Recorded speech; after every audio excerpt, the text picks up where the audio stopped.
ring costs $4 to make. It sells for $4,000. That's not a typo. That's the entire industry. Nowhere else does a raw material get marked up this violently and still walk out the door with a smile and a receipt. Furniture doesn't do this. Cars don't do this.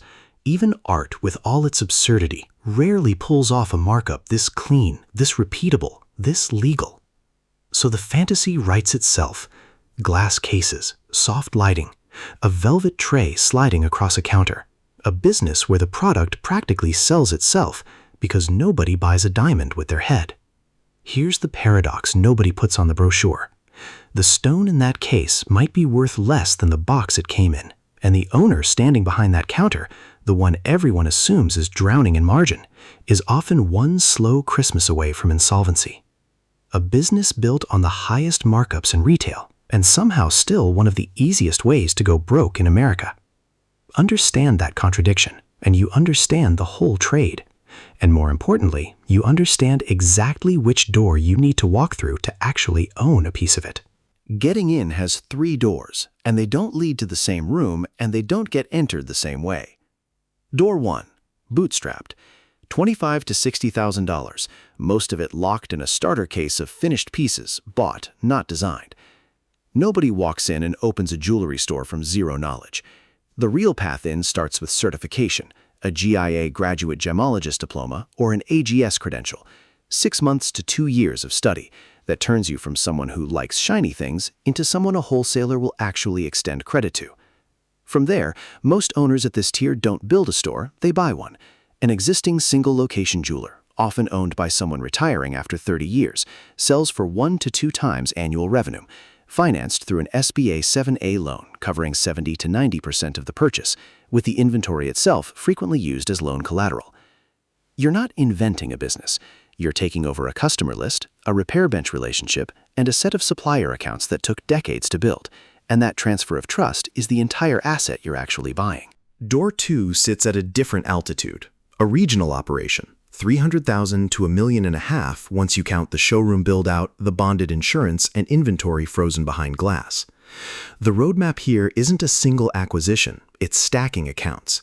Getting approved for memo terms with major wholesalers, the consignment lines that let you display inventory you haven't paid for yet, requires trade references, a resale certificate, and usually 2 to 3 years of clean payment history at the smaller tier first.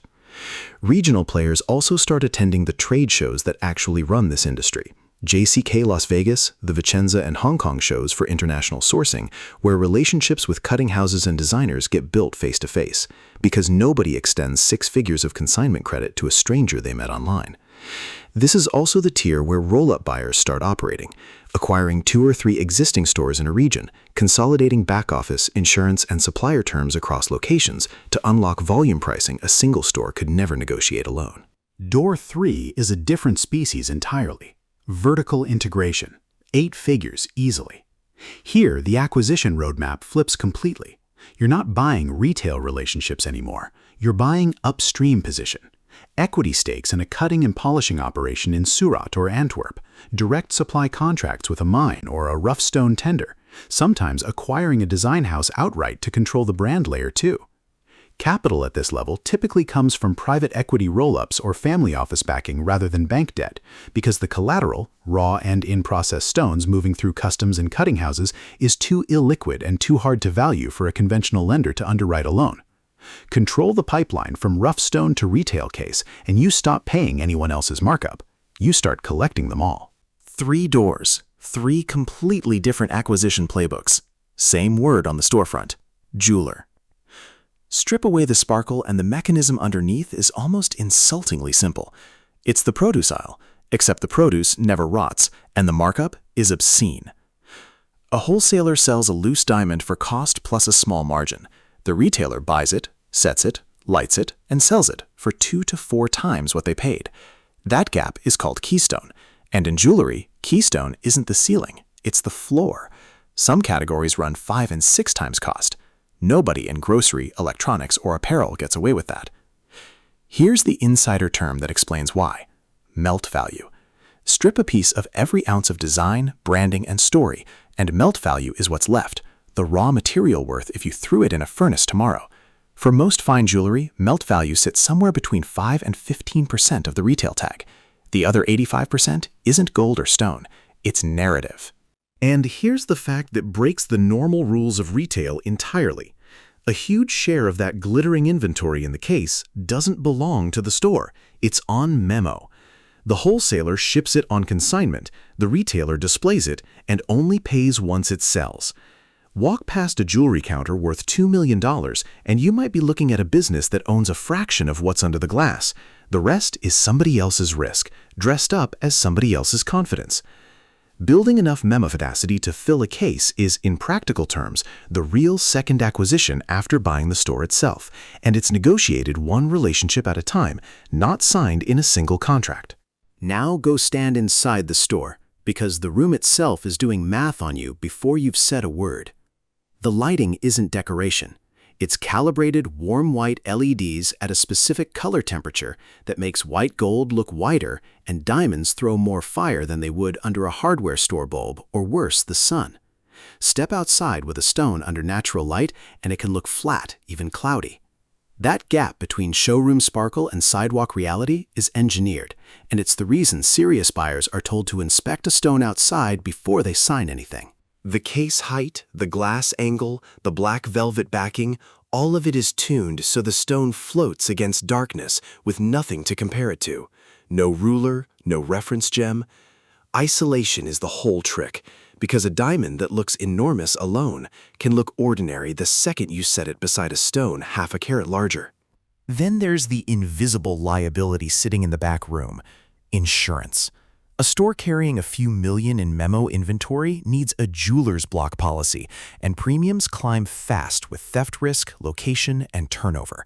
Miss a payment, get robbed, and the loss isn't absorbed. It's fatal. Because unlike a clothing store, you can't just reorder identical stock overnight.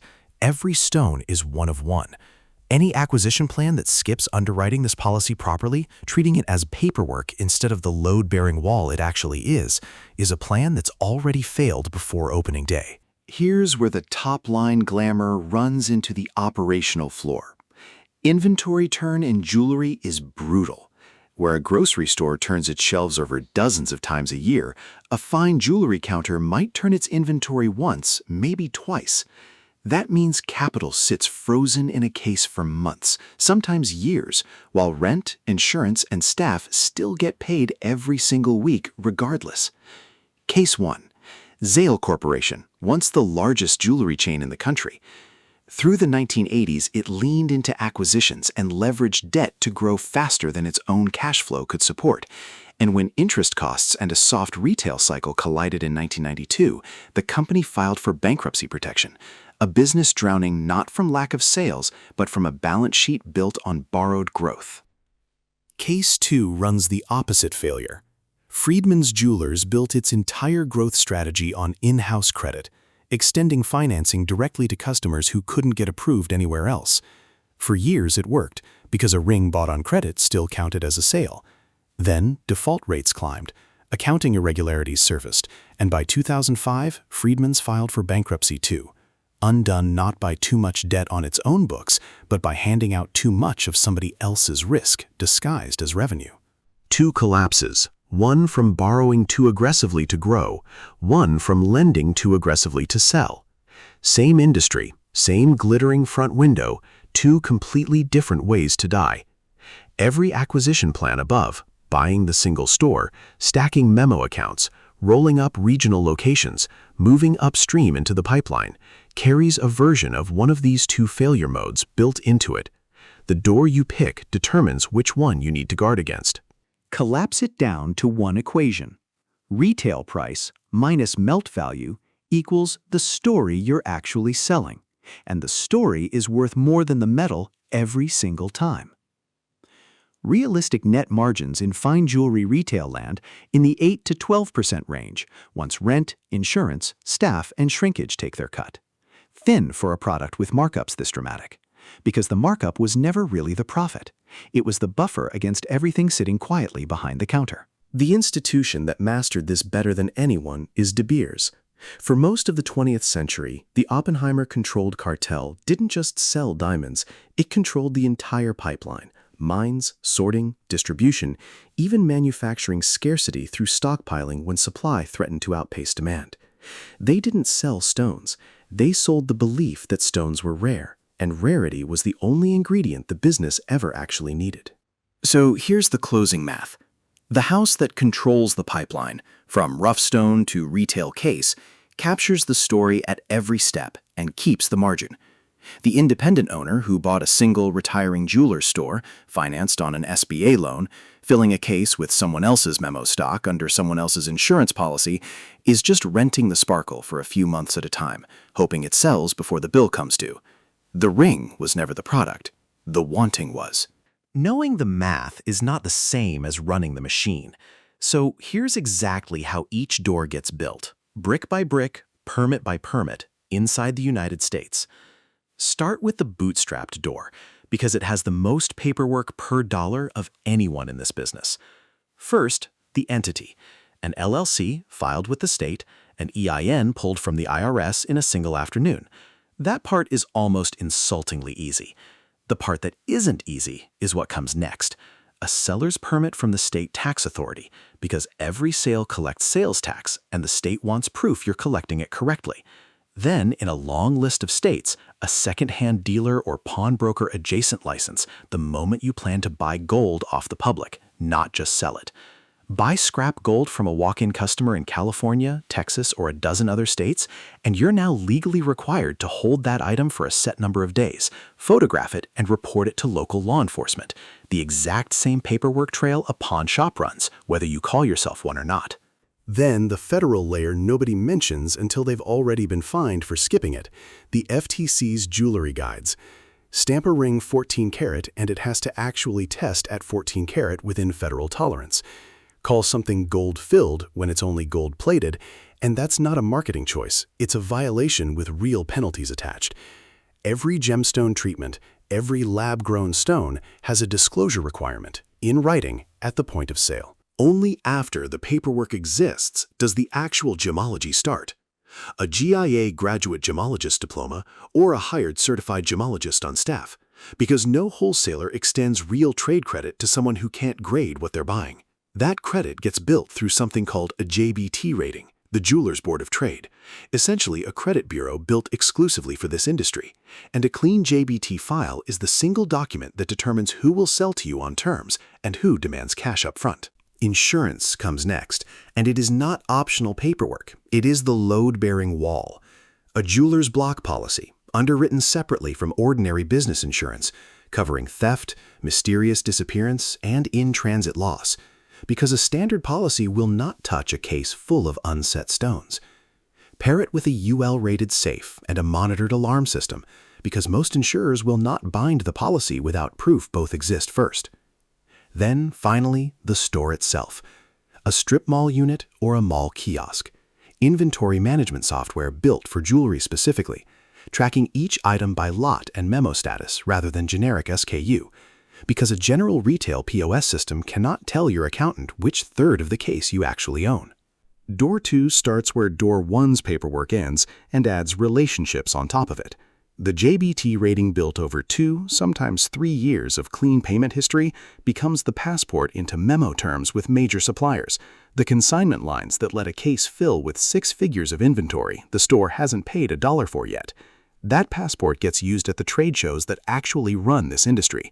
JCK Las Vegas for domestic buying, Vicenza and the Hong Kong shows for direct sourcing from cutting houses overseas. Admission requires a resale certificate and trade references, not a ticket purchase, because these floors are built for buyers, not browsers. In-house, the bench upgrades from outsourced repair to a full-time bench jeweler, often trained through a dedicated trade program rather than a 4-year degree, running casting, stone setting, and sizing on-site instead of shipping work out and losing the margin and the turnaround time both. A custom design counter gets added through CAD software built for the trade, paired with a wax or resin 3D printer that turns a digital ring file into a castable model overnight, because custom work carries margins that finished case inventory can't touch. A second revenue line opens here too, Independent appraisal services, either hiring a credentialed appraiser through the American Society of Appraisers or partnering with one on referral, generating insurance replacement appraisals for a fee that has nothing to do with inventory turn at all. And financing gets rebuilt from scratch, deliberately, on the lesson buried in the Friedman's case. Third-party consumer financing programs, not in-house credit, take on the default risk instead of the store. Because the moment a jeweler starts carrying its own paper on customers who can't get approved elsewhere, it has quietly become an unlicensed bank wearing a jeweler store's insurance policy. Door 3 doesn't start with a storefront at all. It starts with a supply contract. Capital here typically arrives through a private equity roll-up or a family office, not a bank, because the collateral, rough and in-process stones moving through customs and cutting houses, is too illiquid for conventional underwriting. The first real acquisition target isn't retail space, it's manufacturing capacity, an equity stake or outright purchase of a cutting and polishing operation in Surat, Antwerp, or Israel, the 3 cities that still process most of the world's stones. Above that sits the hardest door to open in the entire industry: sightholder status, the term for the small group of manufacturers De Beers and similar producers sell rough diamonds to directly. Allocated through an application process that scrutinizes financial stability, manufacturing capability, and sales history over years, not months. Every legal import at this scale also runs through Kimberley Process Certification, the international system tracking rough diamonds to prevent conflict-source stones from entering supply chains, a compliance requirement with zero workaround. From there, the build is genuinely vertical, a design house acquired or built in-house to control the brand layer, a flagship retail arm, physical and increasingly e-cars, to sell the finished product at full retail markup instead of wholesaling it to someone else's counter, and an exit already being planned before the acquisition even closes, because most vertically integrated players at this level aren't building a company to run forever. They're building one designed to be rolled up into a larger conglomerate or taken public the moment the pipeline is fully proven. 3 doors, 3 completely different sets of forms, licenses, and gatekeepers.